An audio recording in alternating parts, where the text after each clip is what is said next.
Estaba a punto de casarme cuando escuché su voz. Mi ex. En plena ceremonia. Gritando que cómo me atrevía a seguir adelante cuando ella me había estado esperando. Los teléfonos salieron. La gente se paró. Todos me miraban. Y la familia de mi novia sonrió. En ese momento no entendí por qué. 6 meses después, cuando llegó el correo, lo entendí todo. Le habían pagado para estar ahí. La familia de mi propia esposa había financiado ese escándalo. Y yo tenía la grabación donde lo admitían. Esto pasó hace poco más de un año. Voy a contarles todo desde el principio porque si cuento solo la parte del escándalo en la boda, no van a entender la magnitud de lo que descubrí después. Cambié los nombres porque algunas partes de esta historia todavía tienen consecuencias legales pendientes. Mi nombre para esta historia es Andrés. Y esto es lo que pasó. 4 años atrás salía con una chica. La voy a llamar Valeria. En general las cosas iban bien entre nosotros. Pero había tensiones. Valeria era muy dominante. Y tenía un amigo cercano, un tal Tomás, con quien pasaba demasiado tiempo para mi comodidad. Ella me aseguraba que no había nada de qué preocuparse. Me equivoqué en creerle. Después de que le propuse matrimonio, un mes más tarde todo empezó a derrumbarse. Nos volvimos distantes. Peleábamos por todo.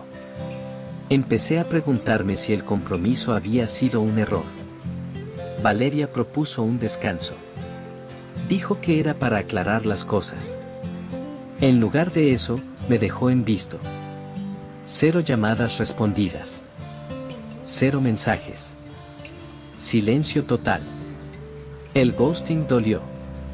Pero lo que vino después dolió más. Descubrí que me había engañado con Tomás. Fue un golpe doble. Primero el abandono, luego la traición. Tardé tiempo en procesar todo eso. Pero lo hice. Metí la cabeza en mi trabajo. Monté mi propio negocio. Las cosas empezaron a mejorar. Y fue justo en ese proceso que conocí a Sofía. La conocí a través de unos clientes con los que trabajaba. Desde el principio hubo algo diferente. Conversaciones que fluían solas. Cosas en común que no tuve que buscar. Una comodidad que normalmente tarda años en construirse.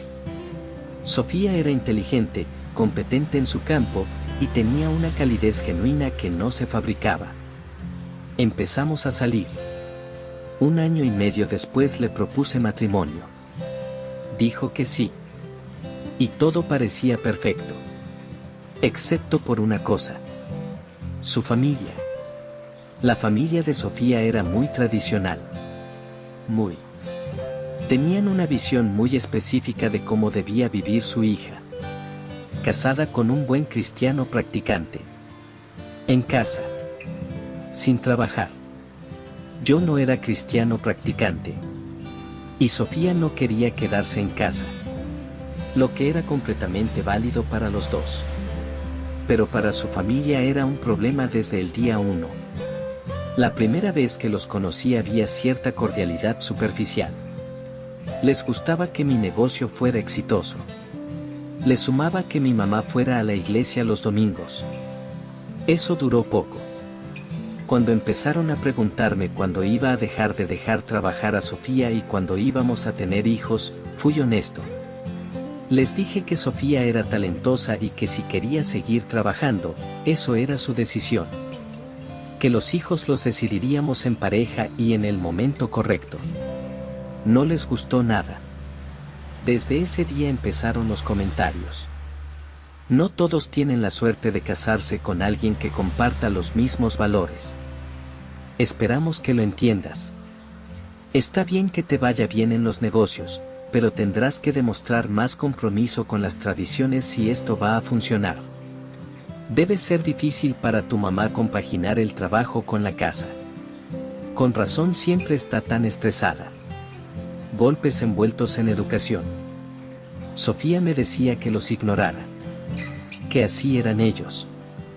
Yo no podía simplemente ignorarlo. Con el tiempo descubrí algo que me dejó sin palabras.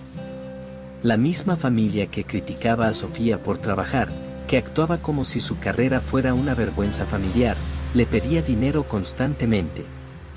La mamá para reparaciones de la casa. El papá para gastos de emergencia que nunca terminaban de ser emergencias. El hermano que metió la pata en un negocio y recurrió a Sofía para que lo salvara. La usaban como cajero automático. Y al mismo tiempo la juzgaban por tener ese dinero. Lo hablé con Sofía. Le expliqué lo que estaba pasando. Que la estaban explotando. Le costó aceptarlo, pero finalmente acordó poner límites y reducir lo que les daba. La reacción de su familia fue inmediata. Su mamá llamando llorando diciendo cómo podía hacerles eso de repente. Su papá inventando que yo tenía una crisis en mi negocio y que Sofía me estaba dando el dinero a mí. Intentaron culparme de todo. Y Sofía, aunque resistió un poco más, seguía tratando de mantener la paz con todos. Ese equilibrio imposible fue creando una distancia entre nosotros que en ese momento no quise ver. Llegó el día de la boda. Todo estaba listo. Y entonces escuché la voz. Valeria. Mi ex. Apareciendo de la nada después de años de silencio. Gritando en plena ceremonia que cómo me atrevía a casarme con otra persona cuando ella me había esperado 2 años. Actuando como si yo la hubiera abandonado. Como si yo fuera el que la había ghosteado. Como si yo fuera el infiel. Volteó completamente el guión. Y lo hizo llorando, frente a cientos de personas, la mayoría de las cuales no sabían ni historia. Los teléfonos salieron. La gente miraba. Y la familia de Sofía, que llevaba meses buscando cualquier razón para separarla de mí, saltó al momento. Se pusieron del lado de Valeria sin pensarlo 2 veces. Le decían a Sofía cosas como: ¿ves? Te lo dijimos. No es el hombre para ti. No puedes casarte con él después de esto. Se convirtió en una escena enorme. Pero mantuve la calma. Mis amigos y mi familia conocían la verdad y respaldaron mi versión. Con el tiempo fue quedando claro para la mayoría que Valeria solo había ido a armar un escándalo. Pero Sofía estuvo en silencio durante todo el episodio. Su familia le susurraba al oído que se fuera. Que cancelara la boda. Me acerqué a ella. Le pregunté si estaba bien. Si quería seguir adelante. Me miró un segundo. Nunca dudé de ti ni por un momento. Eso fue suficiente. La boda siguió. Los primeros meses después de la boda estuvieron bien. Pero la familia de Sofía no tardó en volver. Y esta vez algo había cambiado. Antes de la boda, cuando hacían comentarios, Sofía al menos intentaba defenderme. Después de casados lo dejó de hacer. Simplemente me decía que los ignorara. Que mantuviera la paz. Y el dinero volvió a fluir hacia ellos. Silenciosamente. A mis espaldas. Sofía me restringía gastos personales. Una TV nueva era un desperdicio. Una herramienta para mi taller era un lujo innecesario. Pero cuando su hermano quiso comprarse un sistema de sonido ridículamente caro, ella contribuyó sin dudarlo. Eso lo descubrí después. Pero ese patrón ya me lo estaba diciendo todo. La tensión fue creciendo. Hasta que llegó el día que reventó todo. Su familia estaba en mi casa. Los comentarios pasivo-agresivos de siempre. La mamá hablando sobre nuestro matrimonio con ese tono de analista que nadie le pidió. El papá diciendo que necesitábamos más tiempo juntos para formar una familia. Y entonces la mamá dijo, con una sonrisa que no era sonrisa: cuídate, que nunca se sabe. Tal vez esa ex tuya no estaba tan equivocada. Alguien que sabe manipular tan bien a la gente. Me quedé paralizado. Miré a Sofía esperando que dijera algo. Cualquier cosa. Silencio. Y en ese momento algo dentro de mí se rompió definitivamente. Solté todo. Les dije que estaba harto de sus críticas constantes. Que llevaban meses viniendo a mi casa a menospreciarme y que era suficiente. Que si tanto les molestaba que Sofía trabajara, quizás podían empezar a devolverle el dinero que le pedían todo el tiempo. No usé las palabras más elegantes del mundo. Pero tampoco me arrepiento de haberlas dicho. Su familia quedó atónita. Y Sofía se enfureció. No con ellos. Conmigo. Me exigió una disculpa. Yo me negué. Y en el calor de la discusión ella dijo algo que fue al mismo tiempo una bomba y una liberación. Si no puedes manejar a mi familia, quizás deberíamos terminar esto. Ellos son mi primera prioridad. En ese momento los dos entendimos que el matrimonio había terminado. Días después intentamos hablar. Pero para entonces su familia le había lavado completamente la cabeza. Yo era el malo que no quería que ella apoyara a su familia. Ella estaba convencida de que darle el 70% de su dinero personal a sus padres era razonable. Ya no había nada que salvar cuando la otra persona no ve el problema. Seguimos adelante con el divorcio. 2 meses de proceso legal. Lo único inteligente que hice antes de casarme fue insistir en un acuerdo prenupcial. Lo hice para proteger mi negocio. Pero también porque algo en mí sabía que lo iba a necesitar. Firmamos. Y terminamos. 6 meses después del divorcio recibí un correo. De Valeria. Me escribía para disculparse por todo lo que había pasado. Decía que había tenido una especie de crisis de conciencia y quería ser honesta conmigo. Y entonces reveló algo que me dejó sin palabras. La familia de Sofía le había pagado para presentarse en mi boda y armar ese escándalo. Todo el caos de ese día había sido orquestado. Valeria había sido un peón en un juego que ellos diseñaron mucho antes de que yo siquiera sospechara. Lo interesante es que me sorprendió y no me sorprendió al mismo tiempo.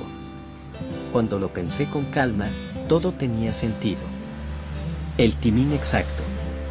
La intensidad del drama. La rapidez con que la familia de Sofía saltó a defenderla sin conocer a Valeria de nada. Era demasiado coordinado para ser casualidad. Decidí enfrentarlos. Pero no para pelear. Para documentar. Contacté a Sofía. Le dije que necesitaba reunirme con ella y sus padres. Sin rodeos. Sin drama. Solo una conversación. Llegué con la grabadora encendida. Les expliqué todo lo que había descubierto. El pago a Valeria. El sabotaje deliberado a nuestra relación. La escena planificada en la boda. Sofía los confrontó frente a mí. Y sus padres lo admitieron. Con defensas, con justificaciones, con la lógica retorcida de quien cree que los fines justifican los medios. Pero lo admitieron. Sofía me miró después con los ojos de alguien que acaba de ver algo que no puede deshacerse. Me dijo que se daba cuenta de lo manipulada que había estado. Que quería intentarlo de nuevo. Le respondí con honestidad. No voy a volver a meterme en ese ciclo. No porque no te importe, sino porque ya vi cómo funciona esto cuando las cosas se complican. Y no cambia. Ella asintió. No hubo drama. No hubo insultos. Solo la realidad de 2 personas que llegaron al mismo punto demasiado tarde. Publiqué los audios. La reacción no tardó en llegar. La familia de Sofía me contactó exigiendo que borrara todo. Amenazaron con un abogado. Tomé capturas de pantalla de sus mensajes. Se los reenvié a Sofía con una sola frase: ya terminé con todo esto. La bloqueé a ella también. Eso fue todo. Sin idas y vueltas. Sin preguntas persistentes. Ese capítulo cerró. ¿Y qué pasó con los demás? Valeria, según supe de terceros, intentó tener un par de relaciones. Pero en cuanto los audios y mi mención a ella circularon, esas relaciones terminaron rápido. Eso sigue publicado. Y cualquiera que busque su nombre real relacionado con una boda va a encontrarlo. En cuanto a Sofía, me llegó de fuentes indirectas que dejó su trabajo y se mudó con sus padres. Lo cual me parece profundamente triste. No porque sea un fracaso, sino porque era una mujer talentosa que tenía todo para construir una vida increíble. Y eligió a personas que la usaron durante años sobre todo lo demás. Espero que algún día lo vea con claridad. En cuanto a mí, tardé casi 2 años en empezar una nueva relación. Esta vez con más calma. Sin apuros. Los padres de ella parecen personas decentes. Que en este punto ya me parece suficiente punto de partida.